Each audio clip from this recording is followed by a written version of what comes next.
Hey les bambing, j'espère que vous allez bien, en tout cas moi ça va nickel.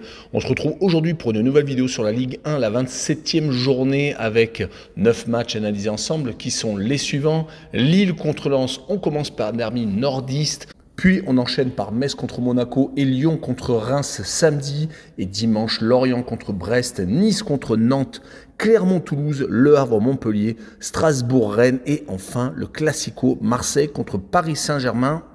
Voilà, n'hésitez pas à venir nous rejoindre sur le site VIP, les réseaux sociaux, tout est à l'écran et en description. N'hésitez surtout pas à mettre vos pronostics, vos critiques positives ou négatives, votre petit pouce et n'hésitez pas à rejoindre la communauté. On est au-delà des 17 000, merci encore. On attaque par le classement et le Paris Saint-Germain est en tête avec 59 points, 12 points d'avance sur Brest qui est second avec 47, troisième Monaco avec 46, donc c'est très serré pour la seconde place, surtout que le quatrième c'est Lille avec 43 points et à égalité à la cinquième place Nice avec 43 unités également, sixième Lens avec 42. En fin de classement, barragiste 16e Nantes avec 25, 17e Metz avec 23 et 18e et dernier Clermont avec 20 petits points. Et on attaque avec Lille contre Lens, deux équipes qui n'ont qu'un point d'écart, donc vraiment un très gros derby en perspective. Les Lillois sont actuellement sur une très belle série d'invincibilité, même s'ils restent sur 3 matchs nuls consécutifs. Ils avaient réussi à enchaîner 5 matchs sans défaite, 2 victoires à Reims et à Sturm Graz.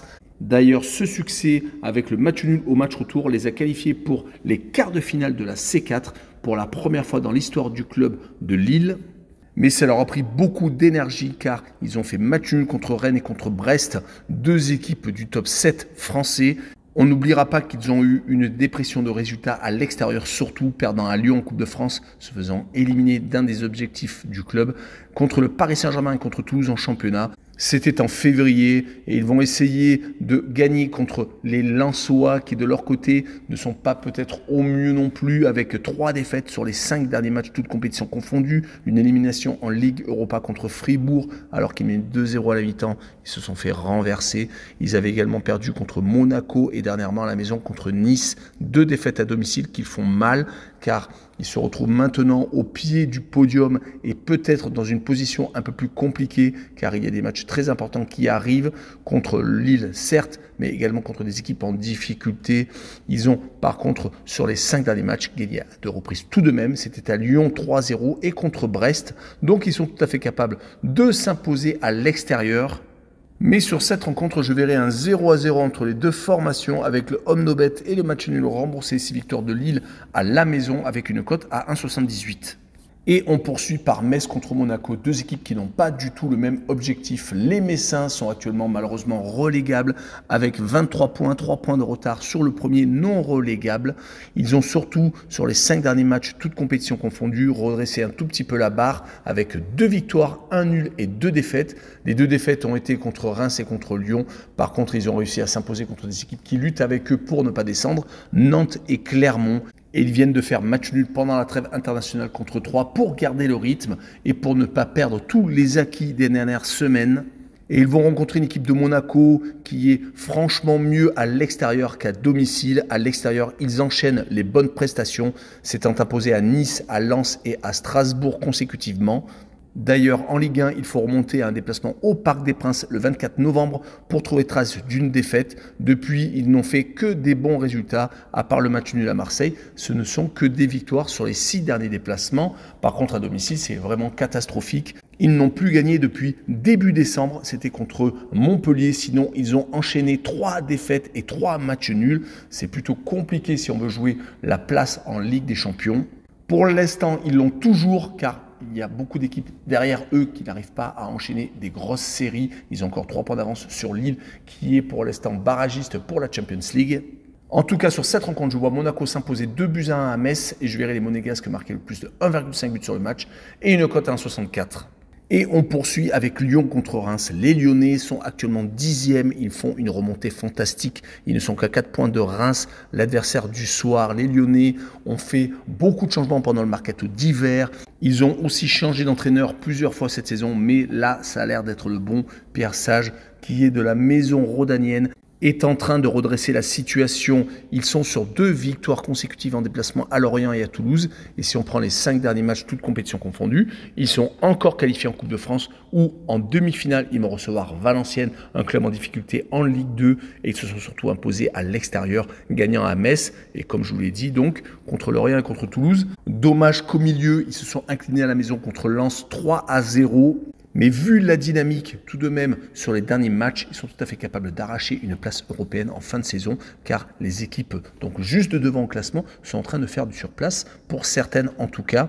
Leur adversaire du soir est le poil à gratter de la Ligue 1. Ils sont donc juste au-dessus au classement et c'est une équipe qui est capable d'accrocher tout le monde comme il en faut au Parc des Princes, faisant 2 buts partout. Et un jeu comme d'habitude très léché, ils ont réussi à confirmer cela avec une victoire contre Metz à la maison. Sur les 5 derniers matchs de Ligue 1, 2 victoires contre Le Havre et contre Metz, donc des équipes en difficulté. Une défaite seulement, c'était contre Lille. Et 2 partages de points contre le Paris Saint-Germain et contre Lens surtout. Donc ils sont tout à fait capables de faire un résultat à Lyon. Et sur ce match-là, je verrai bien un but partout avec les 2 équipes qui marquent et une cote à 1,65.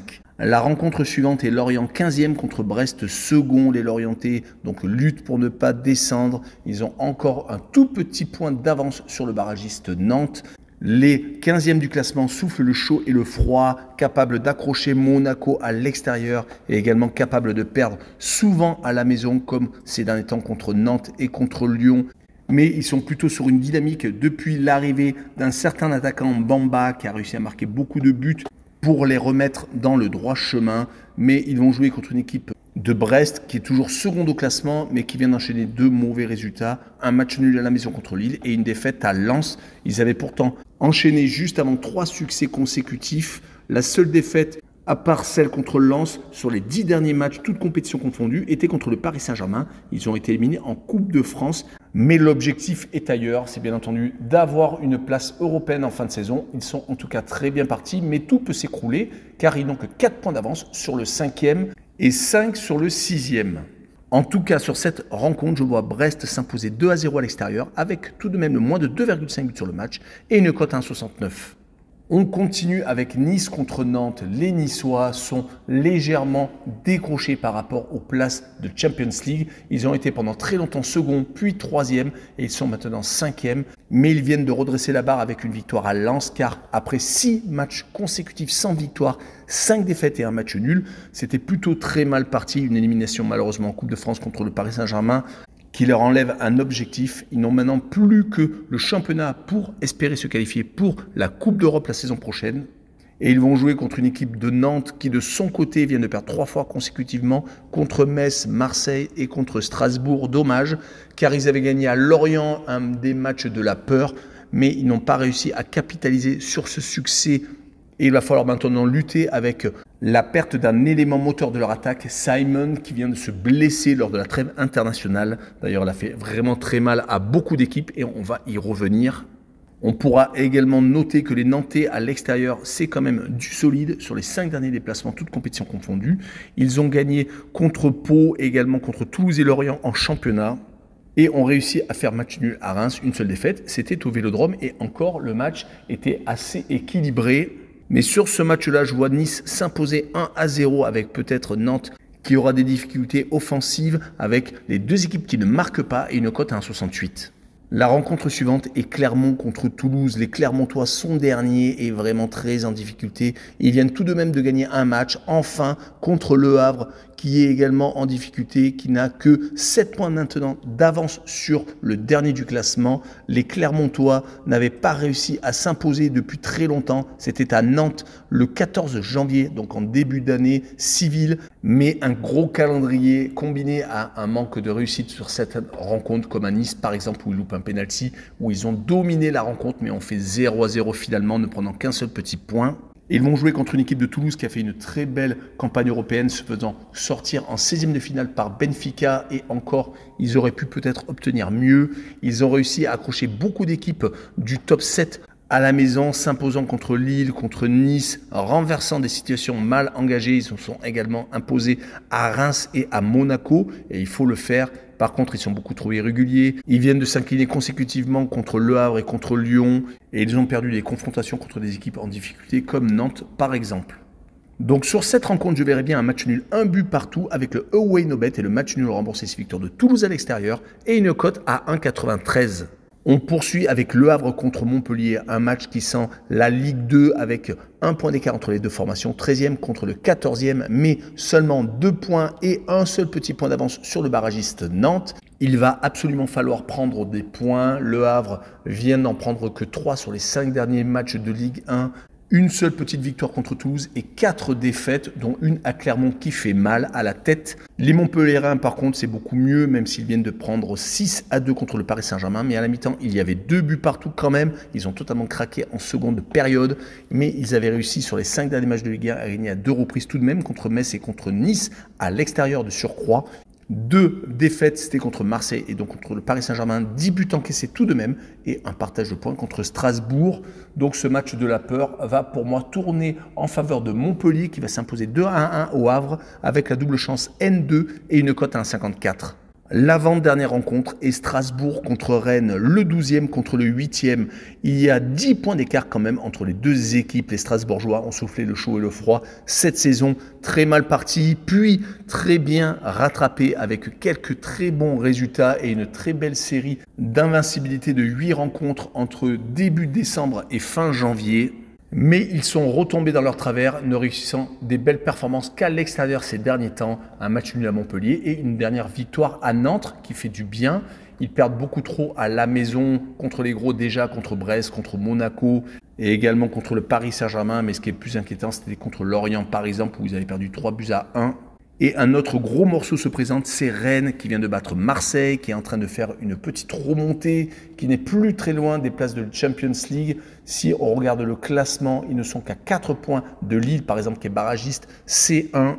Ils sont encore qualifiés en Coupe de France où ils vont rencontrer d'ailleurs le Paris Saint-Germain le 3 avril. Et sur les 5 derniers matchs, toutes compétitions confondues, c'est plutôt intéressant. 2 victoires, 2 nuls et une seule défaite. C'était à la maison contre Lorient.